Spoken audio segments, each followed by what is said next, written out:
మళ్ళీ వాళ్ళకి ఇల్లు అక్కర్లేదా?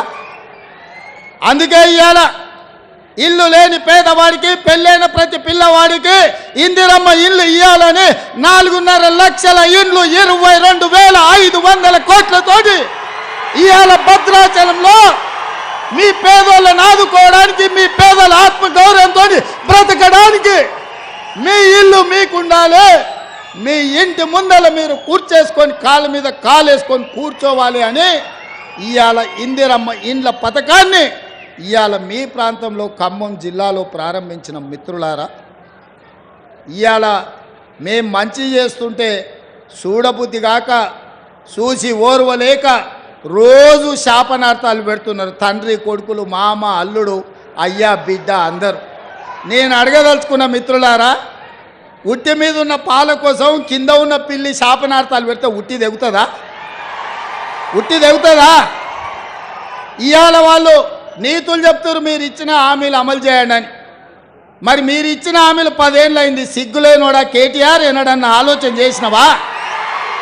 నీ అయ్యాని అడిగినవా ఎప్పుడైనా ఇంటికి వెళ్ళి? ఇవాళ 90 రోజుల్లోనే ఇందిరమ్మ రాజ్యంలో 1,00,000 కోట్లాది ఆడబిడ్డలు బస్సుల్లో ఉచితంగా ప్రయాణం చేస్తున్నారు. పేదలకు రాజీవ్ ఆరోగ్యశ్రీ పథకం అమలు అవుతుంది. పేదలకు ఇవాళ 500 రూపాయలకే ఆడబిడ్డలకు సిలిండర్ అందిస్తున్నాం. పేదలకు ఇవాళ 200 యూనిట్లు ఉచితంగా ఇంటి విద్యుత్ ఇస్తున్నాం. ఇవాళ పేదలకు 5 లక్షల రూపాయలతోటి ఇందిరమ్మ ఇల్లు కట్టుకోనికే కాంగ్రెస్ పార్టీ పనిచేసింది. ఇదే కాదు, 90 రోజుల్లో 30,000 ఉద్యోగాలు నిరుద్యోగ యువకులకు అందించి ఉద్యోగాలు లేక ఉపాధి రాక దిల్సుఖ్ నగర్లను, అశోక్ నగర్లను, అమీర్పేట్లను, కుక్కట్పల్లిలను వివిధ చౌరస్తాలలో తల్లిదండ్రులకు ఊరుకొచ్చి ముఖం చూపించుకోలేక రూపాయి కూడబెట్టి ఉపాధి హామీ కూలీ పైసలు పెట్టి తల్లిదండ్రులు పిల్లల్ని పట్నం పంపి చదివిస్తే కొలువులు రాక పరీక్షలు పెట్టక పెట్టిన పరీక్షల ప్రశ్నపత్రాలు జిరాక్స్ సెంటర్లలో పల్లి బఠానీలలో అమ్ముతుంటే ఆ దుఃఖంతో పిల్లలు ఆత్మహత్యలు చేసుకుంటే ఈ గాడిద కొడుకులు ఒక్క రోజైనా చచ్చిపోయిన వాళ్ళని పలకరించిందా అని నేను అడుగుతున్నా. సిగ్గు కాకుండా హరీష్ రావు మాట్లాడుతుండు. నేను మొన్న కూడా ఇవాళ కూడా చెప్తున్నా, దూలం లెక్క పెరిగింది కానీ దూడకున్న బుద్ధి కూడా లేదయా. ఇక అలా బామాడుతున్నాడు. ఇక ఆయన చాలా మాట్లాడుతుండు. ఆ పేడమూతి బోడలింగానికి నేను చెప్పదలుచుకున్నా, అరే సన్నాసి, మీ ఇద్దరిని బిల్లారంగా అన్నాం. బీఆర్ఎస్ అంటేనే బిల్లారంగా సమితిరా, దొంగలరా, తోడు దొంగలరా మీరంతా. ఈ రాష్ట్రాన్ని దేశాన్ని కొల్లగొట్టిన దొంగలరా. మీ అయ్యొక్క చార్లే శోభారాజురా. ఈ రాష్ట్రాన్ని దేశాన్ని అంతర్జాతీయ స్థాయిలో పరువు తీసి కాళేశ్వరాన్ని కూలగొట్టి మేడిగడ్డ మేడిపండై అన్నారం ఇవాళ పగిలిపోయి సుందిళ్ళ సంకనాకడానికి పోయిందిరా మీ పాపాల పణ్యమే.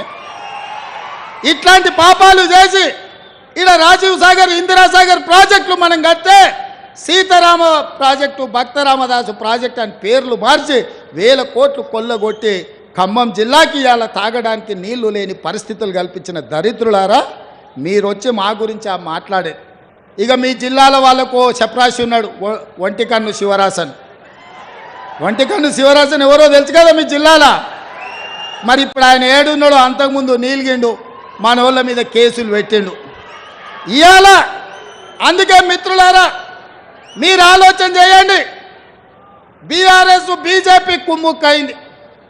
ఇవాళ వాళ్ళిద్దరు ఒక్కటై కాంగ్రెస్ను ఓడించాలని కుట్రలు చేస్తారు. బీజేపీలు 9 సీట్లు ప్రకటించారు. బీఆర్ఎస్ వాళ్ళు ఆ సీట్లలో అభ్యర్థులను ఎవరిని ప్రకటిస్తలేరు, ఎందుకంటే వాళ్ళు పోయి ప్రచారం చేసుకోవాలి. బీఆర్ఎస్ వాడు కూడా 4 సీట్లు ప్రకటించాడు. ఆడ కూడా బీజేపీ వాడు టికెట్లు ప్రకటిస్తలేడు. వీళ్ళ అవగాహన ఎట్లుందో చూడండి. ఎందుకే నామనాగేశ్వరరావుకి టికెట్ ఇవ్వవా? ఖమ్మం జిల్లాలో ఎందుకో ప్రకటించలేదు? ఎందుకు ప్రకటించలే? నీ పార్టీ దిక్కు లేదా? ఈ పక్కలే మహబూబాబాద్లో మాలోతు కవిత గారు మీ సిట్టింగ్ ఎంపీ కదా, ఆమె టికెట్ ఇవ్వవా? ఆమెను ఎందుకు ప్రకటించలే?